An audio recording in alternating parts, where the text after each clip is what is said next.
May I come in, sir? Please come.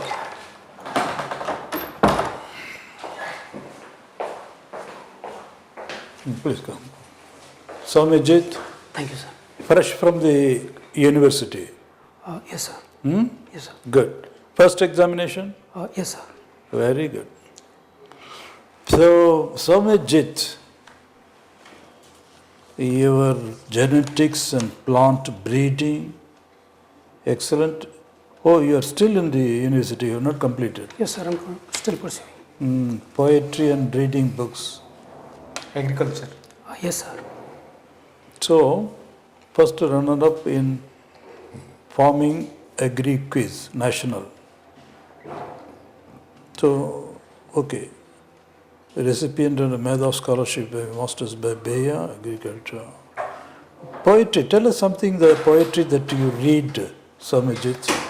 Sir, actually poetry is one of my hobbies. I like to write in my free time. And among my favorite poets, I like Jayanta Mahapatra, who is an Odia poet. He recently passed away. My favorite poem of his is Hunger, which depicts the drastic condition poverty can bring up to in normal humans. And also another poem that is Indian Summer, which is normal day in how normal day in India goes like in a summer.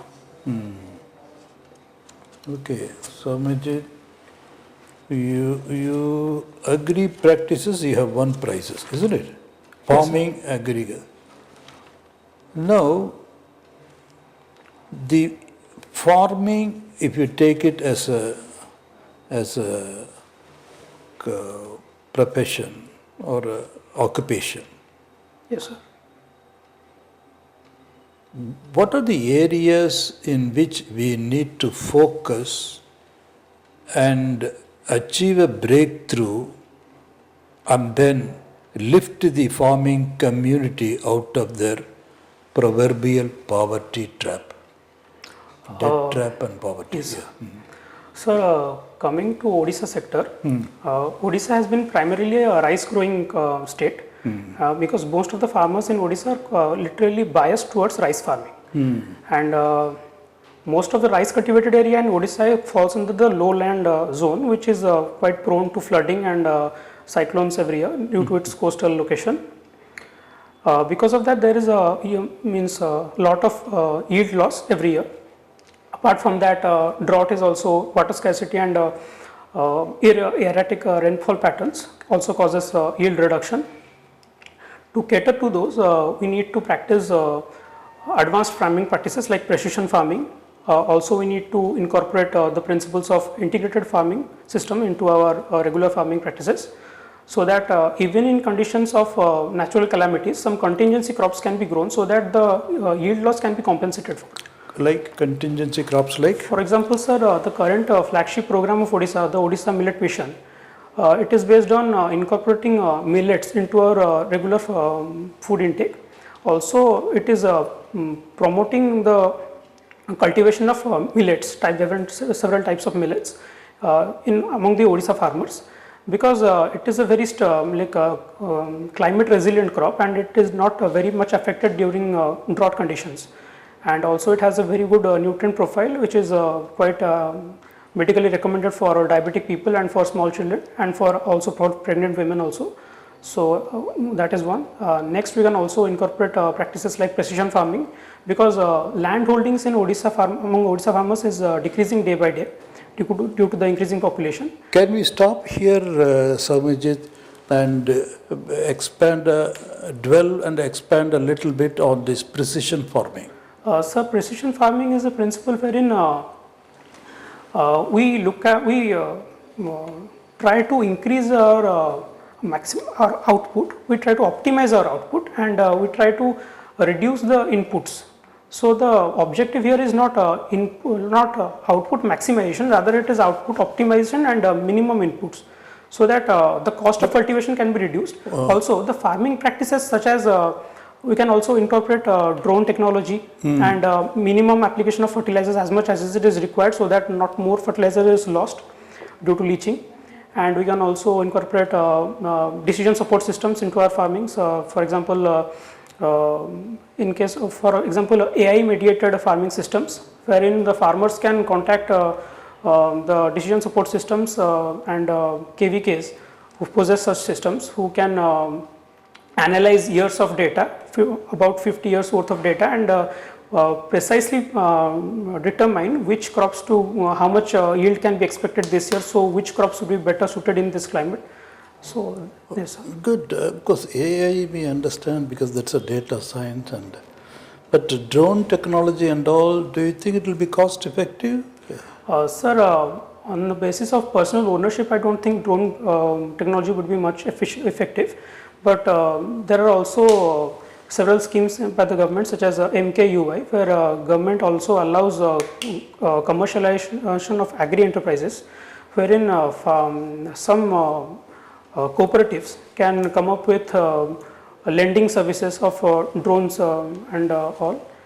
And in that way, I think fertilizer application or timely photography of the aerial photography of the crops to determine their current condition and which kind of. We have, in the same context, we have one more question, SOUMYAJIT, if you don't mind. Yes, sir. So, the 3 farm laws which were brought in by the government Yes, sir. some time back, Yes, sir. and then because of the farmers' agitation, they repealed the acts. Yes, sir.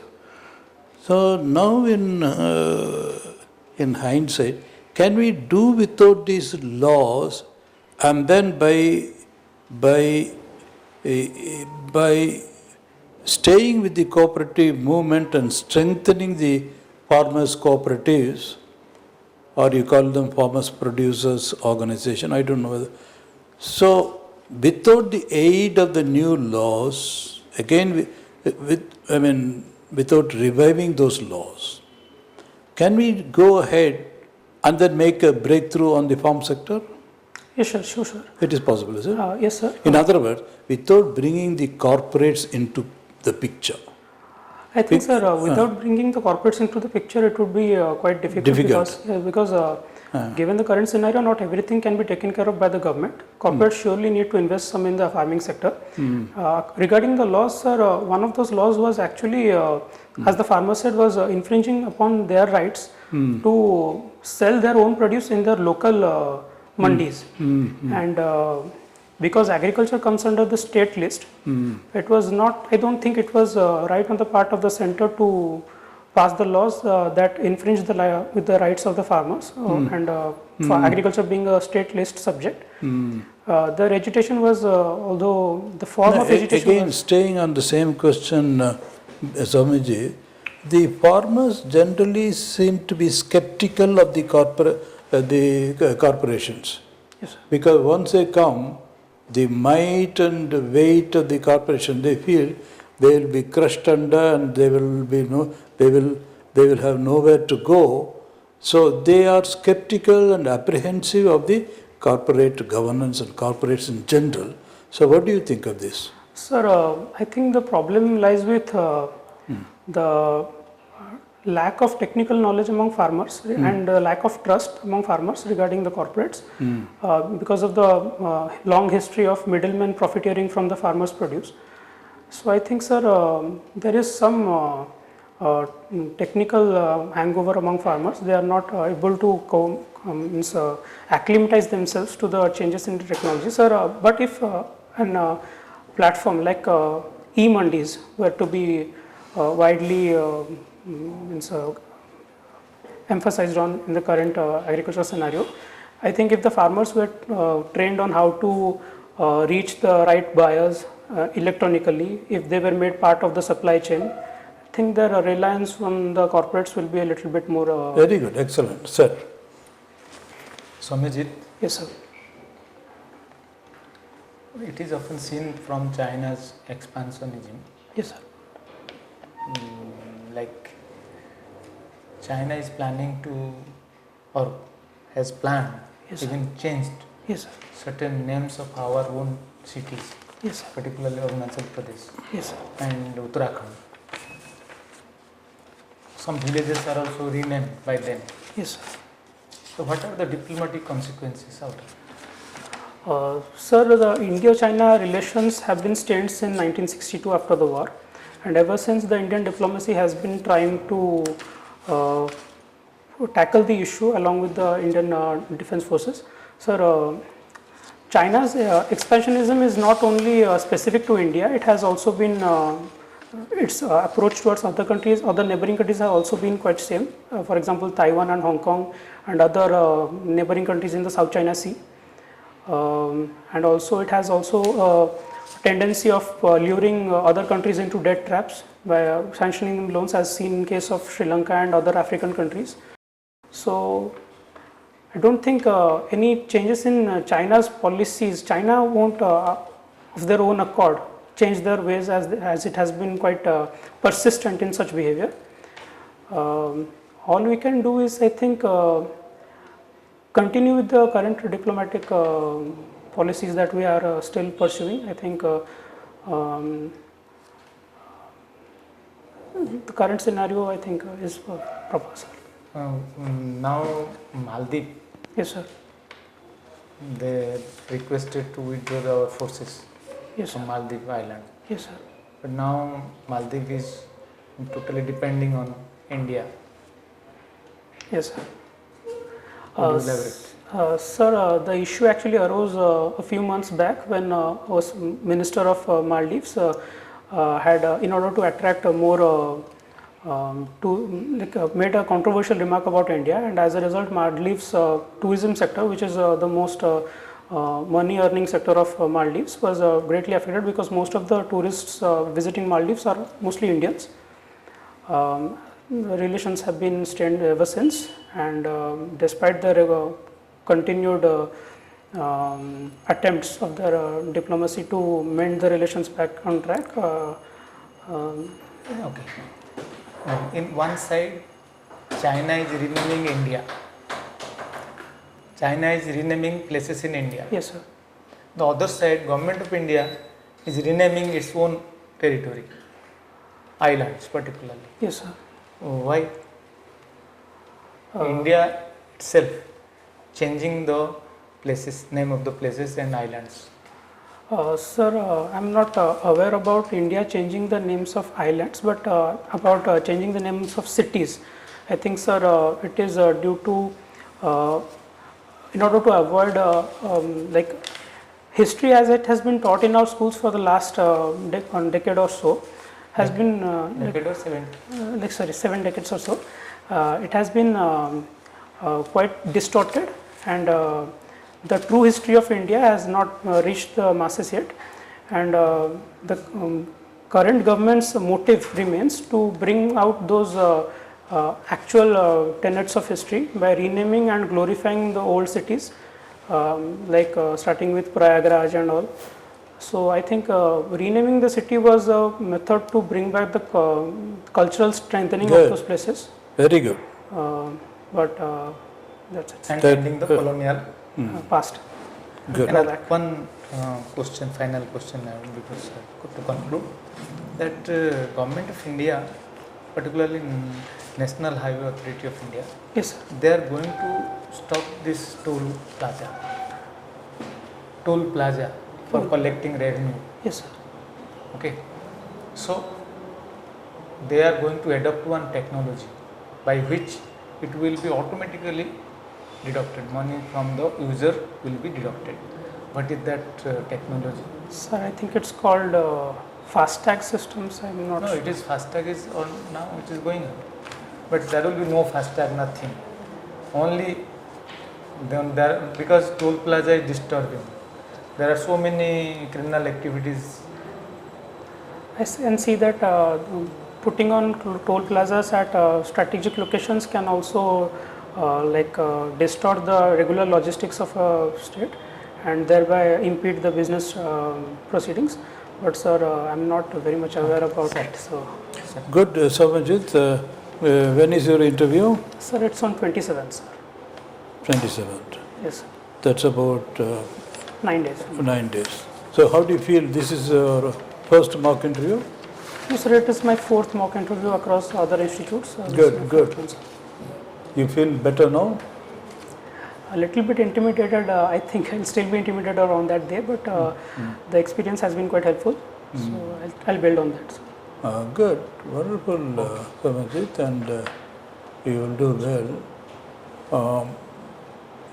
It has been a very good performance. Only thing is, when you said China debt trap, that was rather a strong statement, I thought, isn't it? That debt trap. I mean, it's okay. That is in the normally what our media also says. Even our former diplomats are using that. But for a person of your stature, intellectual understanding, there could be one or two people who can say they are lending a helping hand. The idea is not to trap them, so to say. It's up to the country. They are not forcing them to take the loans, do they? Sir, actually, my reasoning of that being, if China is such has good intentions of helping out, it can simply give it away the money. Why is it expecting back in the form of loans? See, states are not run on philanthropy. They are not philanthropical. Philanthropy is not the aim of this. Let us get real. I'm just a devil's argument. Not that I am. Completely understand. I am not subscribing one way or another. Yes. But a kind of a intellectual neutrality could be. They are offering. Supposing India is not taking a loan from the PAI. We are not accepting any loan from, because we don't need it. Yes. So whether it's a reasonable rates or those particulars, we do not know. Obviously, any sovereign nation accepting a loan or the kind of assistance, monetary financial assistance from another sovereign country, it should know what it is entering into, isn't it? Yes. There's no point in, voluntarily, volitionally accepting a sovereign country entering into a contract, whatever be the pact, financial or otherwise. Volitionally, knowingly it does. It is not forcing it, come on, take my money, and so, isn't it? That way. So, debt trap is a very, very beautiful phrase, but then we have to be careful. We have to be a little neutral. Oh, okay, though that is widely used by the media and our diplomats also. But I thought, because you are such a good candidate, you have to be a little careful about the. I'll try using alternative. Okay, wonderful, Soumyajit. And so, all the best. We have sound in subject, conceptual depth and clarity. So, which newspaper you are reading? Odisha Post, sir, currently. Because it covers regional news also. Odia paper? Not currently reading any. But take a part of them, because Odia newspaper also good. And yes, current affairs, read and reflect. Okay. Excellent, Soumyajit. We rate you very high. Okay. Yes. All the best. Thank you, sir. God bless you. Should I take it, sir? No, this we will retain. That's for you. Okay. Yes, thank you, sir. You want it back? No. No, this is meant for us. Okay.